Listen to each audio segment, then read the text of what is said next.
Ready হচ্ছি, এক্ষুনি ব্যাগটা গোছানো হয়ে গেছে। তোমার জামাই এসে পছন্দ রান্নাগুলো করছো তো?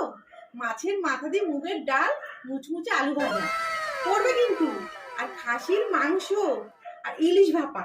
মা আমার সে চাটনিটাও বলো, ও খুব পছন্দ করে। এই শোনো না, যা যা বলেছিলাম নিয়েছো তো? ওই যে বোনের জন্য মেকআপ বক্স, ভাইয়ের জন্য ভালো একটা পারফিউম, মার জন্য তসরের শাড়ি, বাবার জন্য একটা টি শার্ট আর একটা প্যান্ট বলেছিলাম, নিয়েছো তো? নাওনি? তুমি তোমার মতো নির্লজ্জ কেউ নেই। 1 বছর পরে যাচ্ছ, তারপরেও। হ্যালো মা, যা যা রান্না করছো সেগুলো তো খাওয়া হবে, আর একটু ভাতে জল দিয়ে দিও। তোমার জামাইয়ের না 2 দিন ধরে প্রচন্ড হাগা হচ্ছে, ও কিছু খেতে পারবে না বললো।